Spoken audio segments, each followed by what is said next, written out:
Reddit Mecota presenta, mi exesposa se quiere deshacer de mi hijo por su enfermedad. Recuerda suscribirte y dale like para más contenido.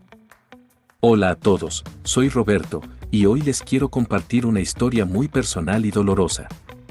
Es una historia de amor, pérdida, sacrificio y, sobre todo, de lucha por alguien que no puede defenderse por sí mismo, mi hijo Rubén. Mi vida como divorciado comenzó después de 17 años de matrimonio con Mary. Todo parecía perfecto al principio, pero todo cambió cuando nació nuestro hijo Rubén. Rubén nació con una condición llamada encefalopatía hipóxico-isquémica. Esto ocurrió debido a una falta de oxígeno durante el parto, lo que afectó gravemente su cerebro y lo dejó en un estado vegetativo desde su nacimiento. Los primeros años de vida de Rubén fueron increíblemente duros para nosotros como padres. Pasábamos noches enteras en el hospital, consultando con médicos y especialistas, buscando una manera de mejorar su calidad de vida. Durante esos años, Mary y yo nos apoyábamos mutuamente, pero poco a poco, la situación empezó a afectarnos de maneras distintas. Desde el nacimiento de Rubén, nuestras vidas giraron en torno a sus cuidados. La mayoría de las personas no se dan cuenta de lo que implica cuidar a un niño en estado vegetativo. Desde cambiar pañales y alimentar por sonda hasta asegurarse de que no desarrolle úlceras por presión, cada día es un desafío. Es agotador física y emocionalmente, pero no hay nada que no haría por mi hijo. Mary y yo comenzamos a distanciarnos. Mientras yo dedicaba cada vez más tiempo al cuidado de Rubén, Mary comenzó a resentir la falta de tiempo y atención. No es fácil para ninguna pareja manejar una situación así, pero siempre pensé que el amor por nuestro hijo nos mantendría unidos. Lamentablemente, me equivoqué. Mary y yo empezamos a tener constantes discusiones. Recuerdo una vez, cuando Rubén tenía alrededor de 5 años, Mary me dijo que sentía que yo estaba más casado con nuestra situación que con ella. Fue un golpe duro escuchar eso. No podía entender cómo alguien podía ver el cuidado de su propio hijo como una competencia. La relación de Mary y yo se deterioró al punto de que decidimos divorciarnos. Mary argumentaba que ya no podía soportar la situación, que necesitaba tiempo para ella misma, y que nuestro matrimonio no le permitía tenerlo. Yo, por otro lado, no podía concebir abandonar a Rubén, necesitaba asegurarme de que tuviera el mejor cuidado posible. Después del divorcio, Mary se mudó y comenzó una nueva vida con su nueva pareja, Antonio. Al principio, Antonio parecía ser comprensivo, pero con el tiempo, se volvió una influencia negativa en la vida de Mary y, por ende, en la de Rubén. Antonio empezó a sugerir que Rubén no debería ser una responsabilidad para Mary, que ya había hecho suficiente y que era momento de seguir adelante. Una de las situaciones más incómodas ocurrió cuando Antonio sugirió abiertamente, durante una cena familiar, que Rubén debería ser internado en un centro especializado y que yo debería aceptar que él no mejoraría. La frialdad con la que lo dijo me dejó sin palabras. Mary no dijo nada, lo cual fue aún más doloroso. Sentí que estaba perdiendo a la madre de mi hijo, que se estaba convirtiendo en una extraña influenciada por alguien que no entendía nuestra realidad. Esto desencadenó una serie de problemas. Mary, influenciada por Antonio, comenzó a reducir sus visitas y su implicación en el cuidado de Rubén. Llegamos al punto en que Mary decidió que ya no quería tener nada que ver con Rubén, dejando toda la responsabilidad sobre mis hombros. Recuerdo una ocasión particularmente dolorosa. Era el cumpleaños de Rubén y Mary había prometido venir a verlo. Preparé todo para que fuese un día especial, aunque sabía que Rubén no podría entenderlo en su estado. Pero Mary nunca llegó. Pasamos el día solos, y fue entonces cuando comprendí que ya no podía contar con ella. La situación se volvió aún más tensa cuando Mary y Antonio comenzaron a presionar para que Rubén fuera ingresado en un centro de cuidado a largo plazo. Alegaban que sería lo mejor para él, pero yo sabía que simplemente querían deshacerse de la responsabilidad. Luché con todas mis fuerzas para mantener a Rubén conmigo, pero las batallas legales y emocionales fueron desgastantes. Antonio incluso llegó a confrontarme directamente en una ocasión, diciéndome que estaba arruinando la vida de Mary, que ella merecía ser feliz y libre. No podía creer lo que escuchaba. ¿Cómo podía alguien ser tan insensible hacia un niño inocente que no tenía la culpa de nada? La tensión entre Antonio y yo alcanzó su punto máximo una noche cuando él apareció en mi casa, exigiendo hablar. Estaba furioso y claramente había estado bebiendo. Gritaba que yo era egoísta, que estaba arruinando la vida de Mary y que Rubén nunca mejoraría. Cuando intenté calmarlo, él se abalanzó hacia mí, empujándome contra la pared. Fue un momento aterrador. Por suerte, un vecino escuchó el alboroto y llamó a la policía. Antonio fue arrestado por alteración del orden público, pero el daño ya estaba hecho. A partir de ese incidente, la relación entre Mary y yo se volvió aún más fría. Ella se quejaba de que yo estaba intentando destruir su nueva vida, acusándome de manipular la situación para mantener a Rubén conmigo. Era difícil no sentir resentimiento hacia ella.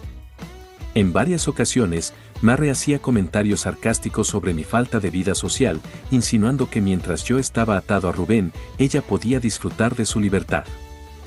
Una vez, durante una de sus pocas visitas a Rubén, Mary llegó con Antonio.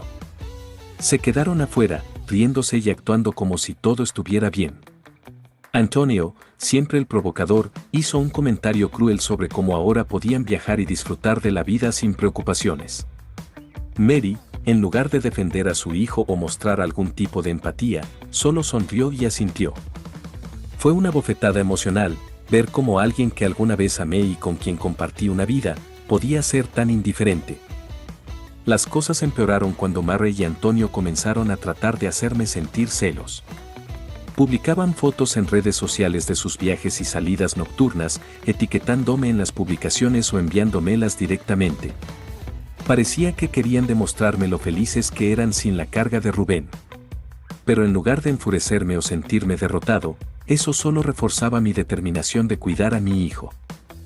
El día que Mary me presentó a Antonio fue uno de los momentos más incómodos de mi vida. Él llegó a nuestra casa y, sin ningún tipo de tacto, empezó a hablar sobre cómo podíamos hacer la transición de Rubén a un centro especializado. No lo conocía más que de vista y ya se estaba metiendo en nuestras vidas de una manera tan intrusiva. Traté de mantener la calma, pero internamente estaba furioso. Mary no hizo nada para detenerlo, solo miraba al suelo, evitando mi mirada. Otra vez, cuando fui a recoger a Rubén de una visita con su madre, Antonio me esperó afuera de la casa. Estaba claro que quería intimidarme. Se me acercó demasiado y comenzó a decirme que era hora de que yo dejara a Mary vivir su vida, que ya había hecho suficiente y que Rubén estaría mejor en una institución. La ira burbujeaba dentro de mí, pero sabía que no podía reaccionar violentamente, no delante de Rubén. Simplemente lo ignoré y me llevé a mi hijo de allí. En otra ocasión, Mary organizó una fiesta de cumpleaños para Rubén en su casa, pero más que una celebración para él, parecía una excusa para que Mary y Antonio mostraran su vida perfecta. Invitó a varios amigos y familiares que ni siquiera conocían a Rubén. Fue doloroso ver cómo usaban a mi hijo como una especie de accesorio para su fiesta. Durante todo el evento, Mary se esforzó por mostrar lo feliz que era con Antonio, ignorando completamente a Rubén. Fue en ese momento que decidí que no permitiría más visitas en su casa. Una noche, después de uno de estos eventos, Antonio llegó a mi casa para recoger algo que Mary había dejado. Yo estaba exhausto y emocionalmente agotado, pero traté de ser cortés. Sin embargo, Antonio no dejó pasar la oportunidad de hacer un comentario despectivo sobre cómo mi vida giraba en torno a un vegetal. Algo dentro de mí se rompió. Sin pensarlo, le di un golpe en la cara. Fue un momento de ira pura, y Antonio cayó al suelo. La situación se descontroló rápidamente. Antonio empezó a gritar, y los vecinos salieron de sus casas. Alguien llamó a la policía, y cuando llegaron, tuvieron que separarnos. Antonio quería presentar cargos por agresión, y por un momento pensé que iba a perder a Rubén. Afortunadamente, después de hablar con los oficiales y explicar la situación, Antonio decidió no proceder legalmente, pero me advirtieron que cualquier otro incidente podría tener serias consecuencias. A lo largo de estos años, he tenido que enfrentarme a la realidad de tener un hijo en estado vegetativo. No hay risas, no hay palabras, solo el silencio y la rutina diaria de cuidados. Es una existencia solitaria y, a veces, me siento abrumado por la tristeza. Pero cada vez que miro a Rubén, sé que estoy haciendo lo correcto. Él necesita a alguien que lo ame incondicionalmente, y ese alguien soy yo. Recuerdo una vez en particular, cuando Rubén tenía alrededor de 10 años. Mary vino a visitarlo después de mucho tiempo. Estaba visiblemente incómoda y Antonio la esperaba en el auto afuera. Pasó solo unos minutos con Rubén, sin decir mucho, antes de irse. Esa noche, lloré como nunca antes. Me di cuenta de que Rubén y yo estábamos solos en esta lucha. Finalmente, logré mantener la custodia de Rubén, pero no sin un alto costo emocional y financiero. A pesar de todo, no me arrepiento de nada. Rubén es mi hijo, y haré todo lo que esté en mis manos para asegurarme de que tenga una vida digna, a pesar de su condición. Hoy en día, sigo cuidando de Rubén, y aunque es difícil, encuentro fuerzas en su presencia. Cada día con él es un recordatorio de lo que realmente importa en la vida. No importa lo que diga Mary, ni lo que haga Antonio, Rubén y yo seguiremos adelante. A veces me pregunto cómo habrían sido las cosas si Rubén no hubiera nacido con esta condición. Me imagino llevándolo a la escuela, enseñándole a andar en bicicleta, viéndolo crecer y convertirse en un hombre. Pero esas son solo fantasías. La realidad es que Rubén necesita mi ayuda para todo, y aunque eso signifique sacrificar mi vida personal, lo haré con gusto. Quiero agradecerles a todos por escuchar mi historia.